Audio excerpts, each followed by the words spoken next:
Step away from the door. Keep your hands visible. Okay, I'm in my own driveway. What's the problem here? We received a tip about this address. We need to verify your status. I'm the police chief. I run the police department in this town. You got a warrant? Doesn't matter. You're coming with us till we sort this out. Two ICE agents thought they were executing a routine immigration check. They had an address, a tip from an anonymous source, and the confidence that comes from years of operating without consequences. But when they pulled into the driveway of Chief Raymond Harris at 6:52 a.m. on a Friday morning and demanded he prove his immigration status, they set in motion a chain of events that would end with both agents in federal prison, their careers obliterated, an illegal precedent that would reshape how federal enforcement operates in New Jersey. Harris wasn't just any target. He was the chief of police of Maplewood, 31-year law enforcement veteran, FBI National Academy graduate, and the son of a Newark firefighter whose family had lived in New Jersey for 4 generations. "I'm the police chief, you fucking rookies," he told them. They reached for handcuffs anyway. His Ring camera captured everything. Within 40 minutes, the FBI, the Attorney General's office, and the governor all knew what had happened in that driveway. The settlement, $9.7 million, would be the largest individual payout in New Jersey IC history. But the real cost wasn't measured in money. It was measured in prison sentences, destroyed careers, and a lesson learned too late. Some driveways you don't pull into without a warrant. Oakwood Drive sat in one of Maplewood's quieter neighborhoods. Tree-lined, well-kept lawns. The kind of street where people waved to each other and knew whose kids belonged to which house. Chief Raymond Harris had lived at number 47 for 19 years. Raised 3 children there. Hosted neighborhood barbecues in the backyard. Watched his daughter leave for her first day as an ADA in Manhattan from that same driveway. Friday morning, 6:52 a.m. Harris stepped out the front door in his dress shirt, coffee travel mug in hand. His unmarked vehicle sat in the driveway. The same SUV he'd driven to work every day for 9 years as chief. The black Dodge Durango pulled in before he reached his car. 2 men, olive tactical vests, ICE insignia. They stepped out with the posture of officers who expected compliance. Harris watched them approach. 31 years of law enforcement had taught him to read body language. These 2 radiated the particular arrogance of agents who'd never been told no. "Sir, hands where I can see them. We need to verify your immigration status." Harris set his coffee mug on the hood of his car. Slowly, deliberately. "What are you talking about? We received a tip about an illegal living at this address. You fit the description." The description. Harris had heard that phrase 1,000 times, in complaints, in depositions, in civil rights cases he'd reviewed as chief. "I'm the police chief, you fucking rookies." The agent, Derek Sloan, according to the badge visible on his vest, didn't hesitate. "That's what they all say? You're being detained until we can verify your identity. You're standing in my driveway, without a warrant, demanding I prove I'm American. Sir, turn around." "No." The word hung in the morning air. Final. Above the garage, the Ring camera recorded everything. Harris had installed it 3 years ago after a string of package thefts. He'd never imagined it would document this. Across the street, his neighbor David Morrison had stepped onto his porch with his own coffee. He was watching. His phone was rising. "You're making a career-ending mistake," Harris said. Sloan reached for his handcuffs. "Oh boy, you're screwed. Turn around. Now." Harris didn't turn.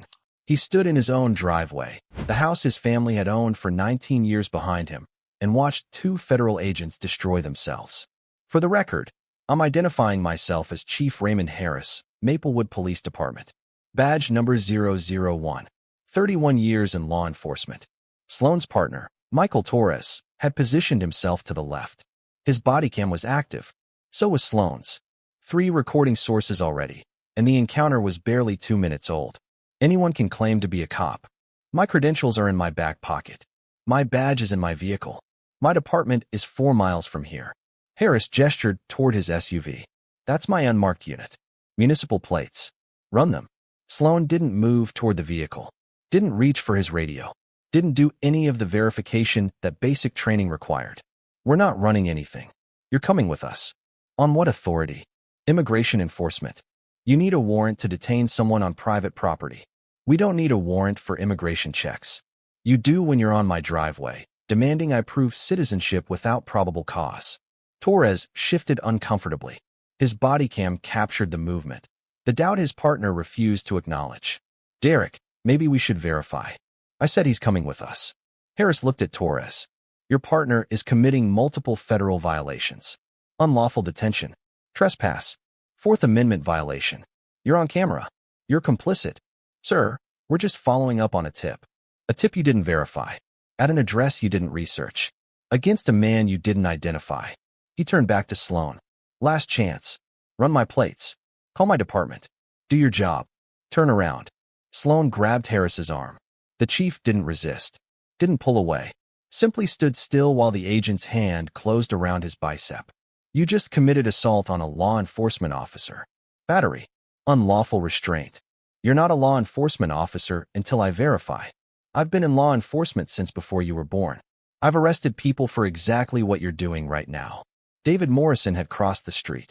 His phone was raised, recording from 10 feet away. Ray? What's going on? David, stay back. Document everything. These guys are ICE. They claim to be. They don't seem to know how warrants work. Sloan turned toward Morrison. Sir, step back. This is federal business. This is my neighbor's driveway. And you're putting hands on the chief of police. He claims to be. Claims. Morrison laughed. I've lived across from Ray Harris for 15 years. I've been to his daughter's graduation party. I know exactly who he is. Another neighbor had emerged. Then another. The quiet Friday morning was becoming a very public confrontation. Sloan's grip remained on Harris's arm. The Ring camera recorded it. Morrison's phone recorded it. Torres's body cam recorded it. My wife is inside, Harris said calmly. Dr. Vanessa Harris. Pediatrician. She's watching this through the window. She's already called my department. Sloan's face flickered. Your department? Maplewood PD. The one I command. They'll be here in about 4 minutes. You're bluffing. I've never bluffed in 31 years. Ask anyone who knows me. In the distance, a siren began to wail. The Maplewood cruiser pulled onto Oakwood Drive at 7:04 a.m. Lights active. No siren. The officer had killed it 2 blocks away. Deputy Chief Angela Morrison, no relation to the neighbor, stepped out and assessed the scene in 3 seconds. Her chief in his driveway. 2 ICE agents. One with his hand still on Harris's arm. Civilians recording from multiple positions. What the hell is happening here? Sloan turned. He saw the uniform, the rank insignia, the expression of someone who commanded respect and expected answers. Ma'am, this is federal. That's my chief. Release him. We're verifying his immigration. His immigration status is American citizen. Born at Newark, Beth Israel. Family's been in New Jersey 4 generations. Release him now. Torres had already let go of whatever tentative grip he'd maintained. Sloan's hand remained. I don't take orders from local. You're assaulting a law enforcement officer in his own driveway. Without a warrant. Without probable cause. Release him, or I'm placing you under arrest. You can't arrest federal agents. Watch me. Morrison's hand moved to her radio. Dispatch, this is Deputy Chief Morrison. I need backup at 47 Oakwood Drive. Federal agents have assaulted Chief Harris. Notify the county prosecutor. Notify the FBI field office. Notify the Attorney General's office. The radio crackled acknowledgement. Sloan released Harris's arm. This is a misunderstanding. There's no misunderstanding. Harris straightened his shirt, picked up his coffee mug from the hood of his car. You drove into my driveway without a warrant. You demanded I prove my citizenship. You put your hands on me after I identified myself as police chief. He looked at Morrison. Angela, secure their bodycam footage. Preservation order. And get their badge numbers. Already on it. More sirens now. County units responding to the deputy chief's call. Sloan's confidence had evaporated. Torres looked like he wanted to disappear into the concrete. We received a tip. You received a tip. You didn't verify it. You didn't research the address. You didn't identify who lived here. You saw a black man in an upscale neighborhood and decided that was enough. 2 county sheriff vehicles arrived. Then a state police cruiser. The quiet suburban street was becoming a crime scene. Harris turned to Morrison. I want their phones secured before they can delete anything. I want their vehicles searched for documentation of this tip, and I want FBI here within the hour. Chief, I should probably go to work, which is what I was doing when these 2 decided to violate my constitutional rights. He looked at Sloan one final time. I've spent 31 years in law enforcement. I've testified in hundreds of cases. I've trained officers at the FBI National Academy. And you thought you could roll up to my house without a warrant and haul me away because I fit a description. He shook his head. The description was black. That's all you had. And now you're going to explain that to federal prosecutors. An unmarked FBI vehicle turned onto the street. Harris recognized the agent stepping out. He'd worked joint task forces with her for years. Ray, you okay? I'm fine, Janet. These two aren't going to be. The investigation revealed exactly what Harris had suspected. Derek Sloan had accumulated 19 complaints in 7 years. Warrantless stops, unverified tips, targeting minority professionals in affluent neighborhoods.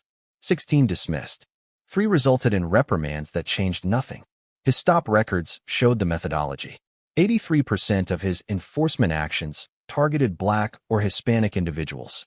0 had resulted in actual immigration violations. Every single subject had been American citizens or legal residents. The anonymous tip was traced within 48 hours. A burner phone purchased in Newark.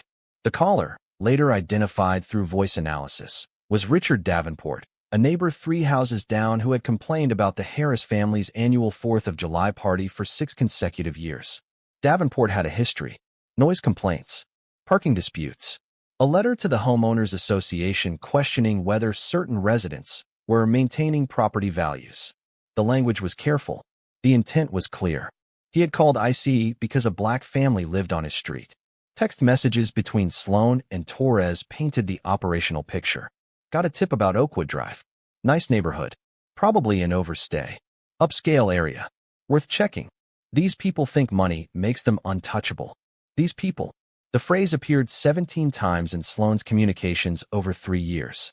Torres had participated in 11 of Sloan's stops. He had expressed doubt in several. He had been told to follow orders. His cooperation with investigators was immediate and complete. His testimony would be essential. His career was still over. The FBI's analysis concluded that Sloan had operated a pattern of discriminatory enforcement for at least 5 years. His supervisors had enabled it by dismissing complaints and celebrating arrest statistics. Harris's home security footage was pristine. The Ring camera had captured everything in high definition. The demand for immigration status. The claim about fitting a description. The hand on his arm. The moment Sloan chose to ignore identification from a 31-year law enforcement veteran. Neighbor footage added additional angles. David Morrison's phone video. Security cameras from 2 adjacent properties. The evidence was comprehensive and damning. The federal grand jury convened 6 weeks later. Sloan was indicted on deprivation of rights under color of law, assault, unlawful detention, and conspiracy to violate civil rights. Torres received lesser charges in exchange for cooperation. Richard Davenport was indicted separately for filing false reports and conspiracy. Harris testified for 3 hours. He didn't need notes. 31 years of courtroom experience had prepared him for exactly this. They didn't see a homeowner. They didn't see a police chief. They didn't see 31 years of service. They saw a Black man in an expensive neighborhood, and they decided that was suspicious enough. The grand jury returned indictments on all counts. The federal courtroom in Newark drew statewide attention. A police chief detained in his own driveway. ICE agents who ignored identification. The footage played on every news channel. Harris testified in his dress uniform. 31 years of service displayed through medals and insignia. I identified myself as chief of police. I offered to show credentials. I pointed to my unmarked vehicle with municipal plates. The agent responded, "That's what they all say." What happened next? He grabbed my arm. In my own driveway. In front of my neighbors. While my wife watched through the window. The bodycam footage played for the jury. Sloan approaching. The demand for immigration status. Harris's identification. The dismissal. The grab. That's what they all say. The phrase echoed through the courtroom. Torres testified under his cooperation agreement. He described Sloan's methodology. The preference for affluent neighborhoods. The assumption that minority residents were targets. The dismissal of complaints as oversensitivity. Did you believe Chief Harris's identification? Yes. Did you communicate that to Agent Sloan? I tried. He told me to shut up. Did you attempt to verify independently? No. I followed his lead. Richard Davenport testified under subpoena. His motivation collapsed under cross-examination. You called ICE because Chief Harris is Black. I called because I had concerns. Concerns about what? His barbecues? His daughter's graduation party. There was noise. You called a federal immigration tip line about noise? Davenport had no answer. Sloan's defense argued good faith. Following a tip. Standard procedure. The prosecutor's response was surgical. Standard procedure requires warrant verification. Standard procedure requires identity confirmation. Standard procedure does not include grabbing a police chief in his driveway because you don't believe black men can live in nice neighborhoods. The jury deliberated 4 hours. Guilty. All counts. Sloan. Guilty. Reduced charges. Torres. Guilty. False reports and conspiracy. Davenport. Sloan showed no reaction. Torres wept quietly. Davenport stared at the table. The judge scheduled sentencing for 8 weeks later. Agent Sloan, you were entrusted with federal authority. You used it to harass, detain, and assault an American citizen, a police chief, in his own driveway. Without a warrant. Without verification. Without any legal basis. The judge reviewed sentencing materials without expression. Your pattern spans 5 years. 83% of your stops targeted minorities. 0 resulted in actual violations. Every complaint was dismissed because your supervisors prioritized numbers over rights. Sloan's sentence, 5 years federal prison. Enhanced for pattern of conduct and assault on a law enforcement officer. Torres received 18 months. Cooperation had reduced his exposure but couldn't eliminate it entirely. Davenport received 2 years probation for 100 hours community service and mandatory diversity training. The judge noted that his actions had weaponized federal enforcement against his neighbors. All 3 were led from the courtroom in handcuffs. The civil settlement followed within 3 months. The Department of Homeland Security agreed to pay $9.7 million rather than face a trial exposing systemic failures across the Newark field office. Harris directed the distribution. $3 million to scholarships for law enforcement professionals from underrepresented communities. $2 million to civil rights organizations focused on immigration enforcement accountability. $1 million to the New Jersey Law Enforcement Memorial Foundation. The remainder secured his family.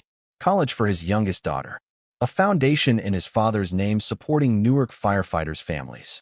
ICE entered a consent decree in New Jersey requiring warrant verification for all residential enforcement actions. Mandatory identification protocols. Civilian oversight of complaint processes. The policies Sloan had violated were now explicitly codified. Harris returned to work the same day as the incident. Walked into his morning briefing. Addressed his officers. What happened this morning is exactly what we train against. Officers who assume. Officers who ignore identification. Officers who let bias override procedure. He looked around the room. We're better than that. We verify. We document. We treat every person, regardless of where they live or what they look like, with the dignity they deserve. The department's training curriculum was updated within the month. Harris's encounter became a case study. What happens when officers ignore constitutional requirements? What happens when assumptions replace investigation? He testified before the New Jersey State Legislature 3 months later. His testimony was broadcast statewide.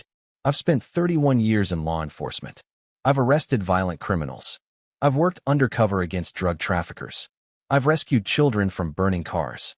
And the most helpless I've ever felt was standing in my own driveway while federal agents ignored my identification because they couldn't believe a black man was a police chief.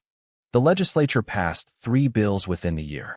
Enhanced warrant requirements for state cooperation with federal immigration enforcement.